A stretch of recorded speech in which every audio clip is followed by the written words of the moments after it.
Salam saudara-saudara, jumpa lagi di dalam pelayanan mimbar GKMI Eklesia. Saya percaya saudara-saudara ketika mendengarkan firman Tuhan, saudara pasti diberkati. Sebelum kita mendengarkan firman Tuhan lebih jauh, mari kita berdoa meminta pencerahan dari Tuhan Yesus. Kita berdoa. Bapa, pada hari ini Tuhan, kami bersyukur untuk berkat-berkat Tuhan yang selalu melimpahi kami.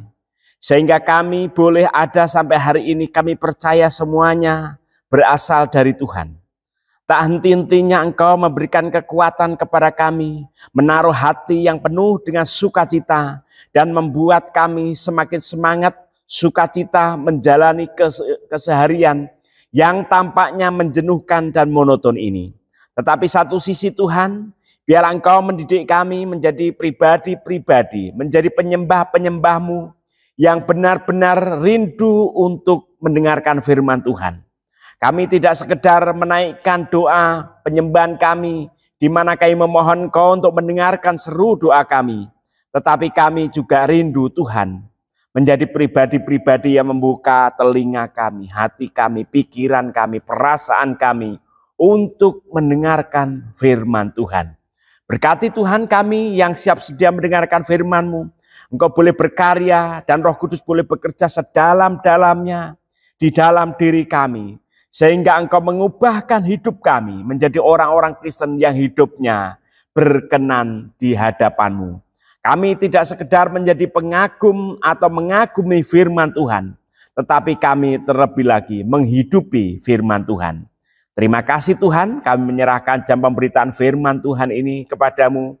Berkatilah hamba-Mu dalam segala kelemahan yang dimiliki Tuhan. Kami bersembunyi di belakang salib-Mu. Biarlah kemuliaan-Mu saja yang diberitakan. Haleluya, amin. Saudara-saudara, firman Tuhan hari ini saya berikan tema, jaga lidah, kendalikan lisan. Jaga lidah, kendalikan lisan. Firman Tuhan terambil dari Yakobus pasal yang ketiga ayat 1 sampai 12. Surat Yakobus pasal 3 ayat 1 sampai 12. Demikianlah firman Tuhan. Dosa karena lidah. Saudara-saudaraku, janganlah banyak orang di antara kamu mau menjadi pengajar. Sebab kamu tahu bahwa sebagai pengajar kita akan dihakimi menurut ukuran yang lebih berat. Sebab kita semua tersandung dalam banyak hal. Siapa tidak tersandung dalam perkataannya, ia orang yang sempurna, yang dapat juga mengendalikan seluruh tubuhnya. Kita mengenakan kekang pada mulut kuda sehingga ia menuruti kehendak kita. Dan kita dapat mengendalikan seluruh tubuhnya. Lihat saja kapal-kapal walaupun amat besar dan digerakkan oleh angin keras, ia dapat dikendalikan oleh kemudi yang amat kecil menurut kehendak juru kemudi.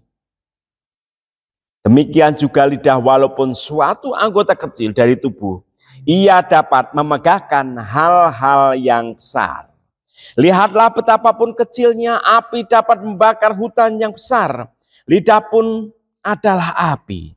Lidah merupakan suatu dunia kejahatan di antara anggota-anggota tubuh kita. Sesuatu yang menodai seluruh tubuh dan membakar roda kehidupan kita. Sedangkan lidah itu sendiri dibakar oleh api neraka. Semua jenis binatang liar, burung-burung dan serta binatang-binatang melata dan binatang-binatang laut dapat dijinakkan dan telah dijinakkan oleh manusia. Tetapi tidak seorang pun dapat menjinakkan lidah, ia tidak terkuasai. Jahat dan penuh racun mematikan. Dengan lidah kita memuji Tuhan dan Bapa kita, dengan lidah juga kita mengutuk manusia yang diciptakan menurut rupa Allah. Dari mulut yang sama keluar berkat dan kutuk. Hal ini saudara-saudaraku tidak boleh terjadi. Apakah mata air memancarkan air tawar dan air pahit dari lubang yang sama? Saudara-saudaraku, apakah pohon ara dapat menghasilkan buah zaitun dan pohon anggur dapat menghasilkan buah ara, demikian juga mata air asin tidak dapat mengeluarkan air tawar. Saudara-saudara, jaga lidah, kendalikan lisan. Ada sebuah kasus kriminal, saudara-saudara, pembunuhan yang sangat sadis. Ketika orang ini tertangkap, lalu diinterogasi polisi, lalu ditanya, kenapa kamu tega membunuh rekan kerjamu itu? Dan pembunuhan ini sangat sadis, kejam, tidak manusiawi. Kenapa? Apa yang terjadi sebenarnya? Kamu tega melakukan kejahatan ini.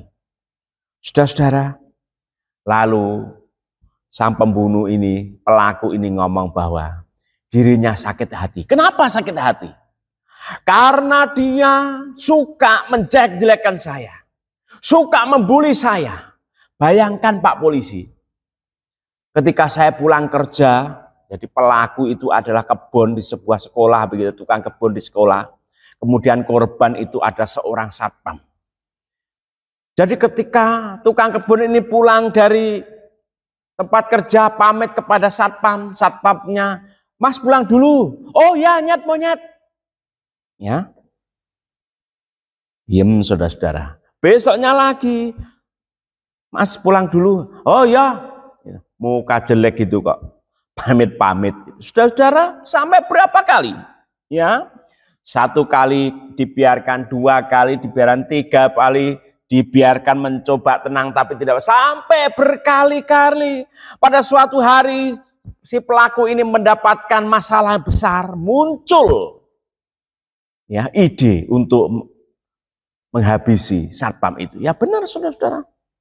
Dari rumah sudah sedia ya sajam itu. Lalu sudah dihabisi dan terjadi pembunuhan.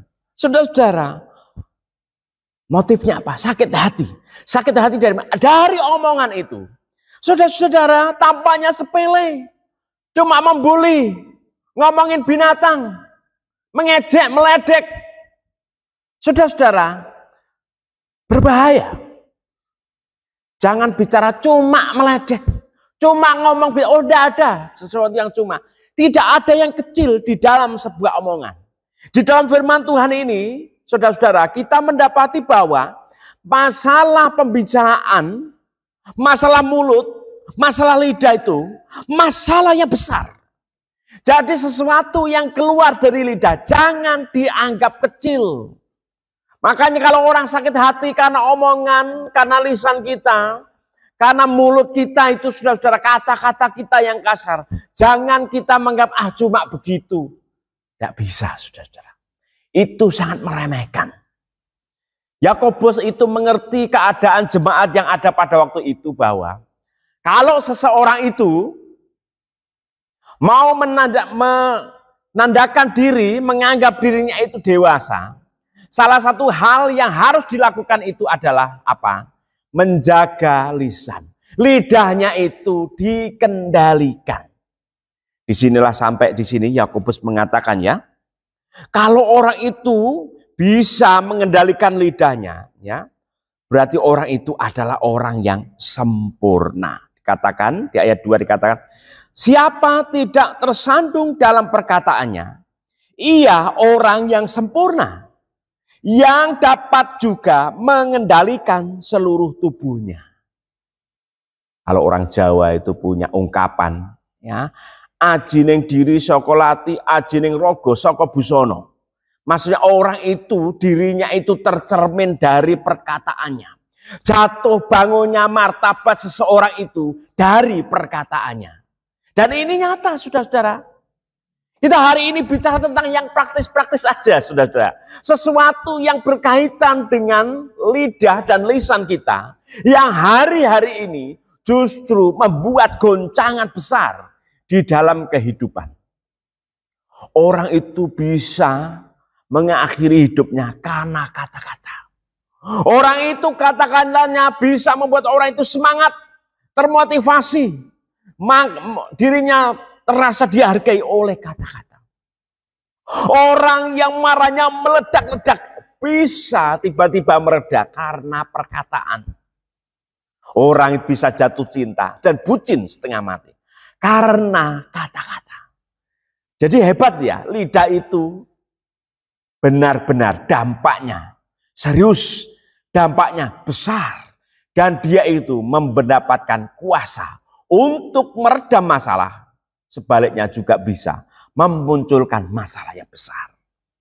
Oleh karena itu saudara-saudara, ketika Yakobus bicara kepada jemaatnya, dia benar-benar menekankan supaya orang yang sudah bertobat itu, orang yang sudah ditebus oleh darah Kristus itu, yang mereka sudah join di dalam komunitas-komunitas yang circle-nya itu adalah orang-orang beriman, mereka harus berproses, yaitu apa? Lidahnya itu mulai dikendalikan. Jangan sampai orang yang hidupnya percaya Tuhan Yesus itu mulutnya tidak ubahnya dengan orang yang tidak percaya kepada Tuhan Yesus. Jangan sampai orang yang hidupnya itu aktif di gereja, tapi antara mulutnya di gereja itu sama dengan orang-orang yang di luar sana. Jangan sampai. Harus menjaga lidah. Maka di sini untuk menjelaskan nasihat dan pengajarannya, Rasul Yakobus itu dengan rinci memberikan analogi-analogi yang menolong supaya jemaat itu lebih paham. Begitu juga kita supaya lebih paham tentang lidah itu, saudara-saudara. Dikatakan lidah itu seperti api yang bisa menghanguskan. Ya. Dengan 1-2 istilah itu orang itu terbakar. Emosinya terbakar dan bisa merusak. Gitu saudara-saudara. Ya. Lidah itu juga bisa dikatakan seperti kekang kuda. Kekang kuda itu ditaruh di hidung, saudara, kecil. Tetapi bisa mengendalikan arah, gerak, perilaku, ketaatan seekor kuda itu. Melalui kekang yang sangat kecil, saudara. Hebat bukan lidah itu? Yang lalu juga bisa dikatakan sebagai lidah itu seperti kemudi kapal. Kapal itu gedenya luar biasa. Tetapi bisa dikendalikan dengan kemudi yang sangat kecil, saudara-saudara. Ingin menekankan Rasul Yakobus itu bahwa masalah lidah itu bukan masalah sepele. Bukan sesuatu yang remeh. Bukan sesuatu yang kecil. Bukan sesuatu yang cuma gitu, saudara. Enggak. Tetapi lidah itu bicara tentang kuasa yang mengguncang. Kecil tapi punya daya ledak yang luar biasa. Kalau saya bisa mengatakan itu seperti bom atom. Bom atom itu bentuknya kecil, saudara-saudara. Bom atom bentuknya kecil. Tapi ketika dijatuhkan di Hiroshima dan Nagasaki, saudara-saudara, di Jepang, itu bisa meluluh lantahkan 2 kota yang sangat luas. Dan itu radiasinya keluar dari daerah itu. Luar biasa dahsyat. Begitu juga dengan lidah kita. Oleh karena itu, mari kita menjaga lidah kita, menjaga lisan kita. Harus dipahami bahwa orang Kristen itu harus memahami bahwa spiritualitas kita, keyakinan kita, agama kita, iman kita itu berdasarkan sebuah literasi. Bukan mitos, bukan omong kosong, bukan katanya-katanya, enggak. Berdasarkan literasi. Dari mana literasi itu? Dari Taurat. Taurat itu dari mana? Dari perkataan firman Tuhan. Jadi ketika Tuhan datang ke manusia, kepada manusia, dia bersabda, connect dengan manusia itu melalui sabda yang keluar dari mulut Allah. Maka di dalam kitab Kejadian itu dikatakan, Beresit bara Elohim. Itu perkataan Tuhan. Yang menjadi rumah, menjadi sebuah kehidupan. Jadi saudara-saudara, lidah itu pada awalnya bicara tentang sabda. Bicara tentang firman yang menghidupkan. Bicara tentang sebuah kasih. Inisiatif Allah untuk berkomunikasi dengan manusia. Maka dia itu bersabda. Mengumpamakan di sebagai pribadi yang bisa bicara, punya lidah, punya mulut, dan dia bersabda kepada manusia itu. Jadi kalau kita telisik lebih dalam, saudara-saudara, lidah itu bicara tentang kekudusan. Dengan mulut Allah dia bersabda, menyampaikan sesuatu yang suci, memberikan arahan, memberikan sebuah kehidupan, memberikan kekuatan, memberikan petunjuk. Nah, inilah yang harus menjadi semangat kita di dalam menjaga lidah dan lisan kita. Kita harus mengendalikan diri sedemikian, mengembalikan lagi posisi lisan dan lidah kita itu sesuai dengan apa yang dicontohkan Tuhan. Di dalam kata Beresit itu, Tuhan mengawali komunikasinya dengan manusia itu. Dan dia berfirman, memberikan arahan dan memberikan kehidupan. Bahkan di dalam Kristus, sabda itu memberikan keselamatan. Di dalam bingkai kehidupan dan keselamatan itulah, saudara-saudara, marilah kita menempatkan lidah dan lisan kita. Supaya apa yang kita katakan, apa yang kita bicarakan, apa yang kita ketik melalui sosial media, melalui jari-jari kita itu, membawa berkat kehidupan, bahkan keselamatan. Jangan sesuatu yang lain, saudara-saudara. Yakobus dengan terang-terangan mengatakan, di sini juga bisa dikatakan, segala binatang apapun, saudara-saudara, bisa dijinakkan. Dan itu sudah banyak buktinya. Apa? Orang menjinakkan apa? Serigala banyak. Orang menjinakkan lumba-lumba hiu banyak. Orang menjinakkan harimau, singa, banyak, saudara-saudara.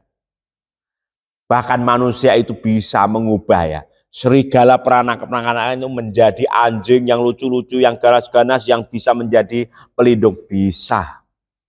Tetapi manusia selalu punya PR besar. Apa itu? Menjaga lidahnya. Karena apa? Tidak bisa dikendalikan. Oleh karena itu, saudara-saudara, sebagaimana Rasul Paulus memberikan nasihatnya kepada jemaat Galatia untuk memulai sebuah proses kehidupan, orang itu harus berproses untuk menghasilkan buah-buah roh. Dan buah-buah roh yang terakhir itu dikatakan apa? Penguasaan diri atau enkrateia. Penguasaan diri itu bisa dengan penguasaan pikiran, bisa penguasaan atas perbuatan, bisa penguasaan atas nafsu makan, supaya gak rakus, bisa di dalam penguasaan apa? Gairah seksual itu juga harus dikuasai. Tetapi yang terlebih lagi itu juga bicara menguasai lisan, menguasai lidah. Saudara-saudara, banyak orang bergumul hari-hari ini. Bagaimana mereka itu mungkin lisannya itu diem. Tapi apa yang dalam hati, pikiran, lisan, lidahnya itu terjerema kepada jari-jari, jempol semua. Ya, bagaimana ada orang mengisi sosial medianya penuh dengan caci maki. Orang Kristen dengan orang Kristen ada, saudara. Pendeta nyerang pendeta ada. Bahkan saling memaki ada di sosial media. Seharusnya nggak terjadi.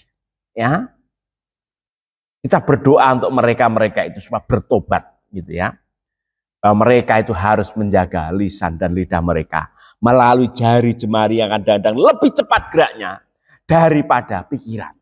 Maksudnya apa? Mereka banyak orang hari-hari kalau ngetik itu tidak dipikir dulu. Maka sering meledak-ledak dan menjadi masalah. Saudara-saudara, lidah kita memang kadang-kadang bisa bercabang. Kayak ular gitu ya, lidahnya itu bercabang gitu ya.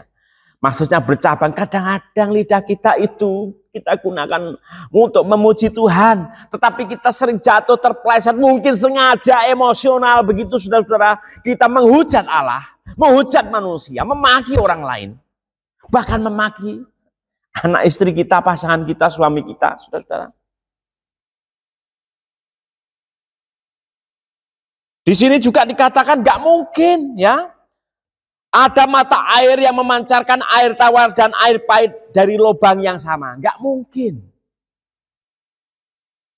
Saudara-saudaraku, ayat 12 dikatakan, apakah pohon ara dapat menghasilkan buah zaitun dan pokok anggur dapat menghasilkan buah ara? Saudara-saudara, gak mungkin Ya, demikian juga mata air asin tidak dapat memancarkan air tawar. Di sini saudara-saudara, inilah kita gambaran orang-orang yang berdosa. Orang yang berdosa yang belum mengenal Tuhan, dia tidak bisa mengendalikan dirinya. Tidak bisa mengendalikan lidahnya, jaga lisannya. Tetapi orang yang percaya kepada Tuhan Yesus, orang yang ditebus, dia bisa punya kuasa untuk menguasai lidahnya, menguasai lisannya, menjaga lidahnya, menjaga lisannya, dan menjaga hidupnya. Dia punya kekuatan itu yang berasal dari Tuhan. Saudara-saudara, marilah kita melihat, berintrospeksi, begitu ya. Apakah kita itu sudah bisa menjaga lidah dan mengendalikan lisan? Di dalam keluarga kita. Saya punya seorang sahabat yang sangat akrab, begitu saudara, ketika saya kerja. Akrab. Kesana, sering ngopi bareng, nongkrong bareng. Kadang-kadang dulu mancing bareng, saudara-saudara. Suatu kali ketika saya pulang dari seminari, ya, saudara, setelah 6 bulan kuliah di seminari, saya libur, saya ketemu sama dia. Lalu dia ngomong, saya sekarang kos mas. Loh kenapa kos? Ya ini ingin kos aja, pasti ada sebab. Jadi saudara-saudara, sebabnya itu masalah sepele, cuma satu kata. Tetapi itu sangat menyakitkan. Jadi suatu kali ada masalah yang besar, mungkin ada masalah yang perlu diskusi panjang dengan istrinya begitu ya.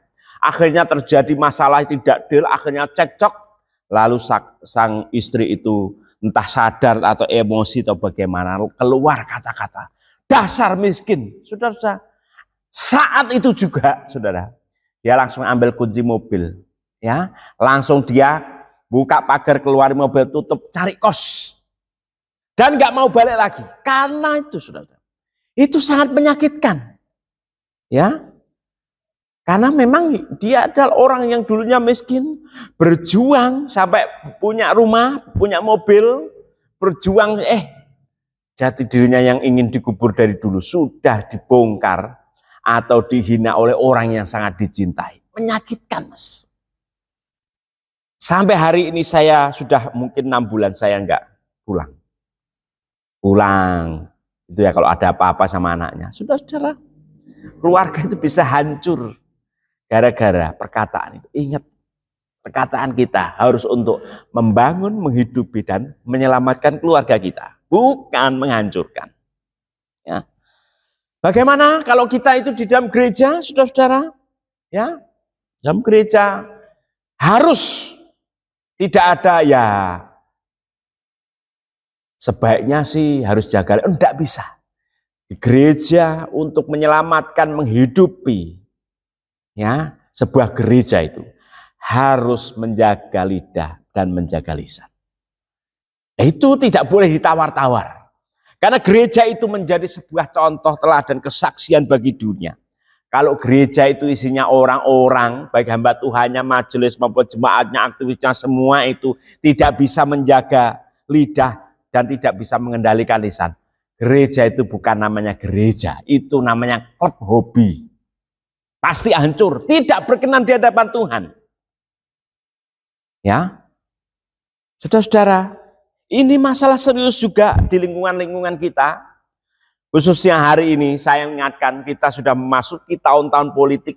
Ya, biar dunia itu mengeluarkan caci makinya. Mereka mengumbar lidahnya, mengumbar lisannya tanpa kendali, tanpa kekang, tanpa pegangan, liar begitu saja. Tetapi melalui mimbar ini saya mau mengingatkan kepada saudara, kita punya pegangan yang jelas melalui ajaran Rasul Yakobus hari ini. Kita harus mengekang, mengendalikan, memegang, menguasai lidah dan lisan kita. Supaya hidup kita itu jadi berkat, hidup kita itu benar-benar menghidupi orang lain, kita benar-benar menikmati hidup kita, dan menyelamatkan keseharian kita, bahkan menyelamatkan negara kita. Musim politik Orang bilang perayaan demokrasi. Apa itu perayaan demokrasi? Terlalu abstrak. Isinya itu cuma caci maki, saling menjelekkan, saling menjatuhkan. Mulai orang-orang hari-hari ini seperti arkeolog-arkeolog menggali peninggalan-peninggalan digital itu yang jelek-jelek langsung dimunculkan. Nah itulah saudara-saudara. Orang seperti itu adalah bukan orang Kristen. Orang Kristen sekali itu bukan orang Kristen yang bertobat. Jaga lisan kita. Jaga lidah kita, supaya kita itu membawa kehidupan, membawa keselamatan, dan menjadi berkat dimanapun Tuhan menempatkan kita. Marilah kita mengembalikan lisan dan lidah kita di dalam bingkai kekudusan dan kesucian. Tuhan Yesus memberkati. Amin.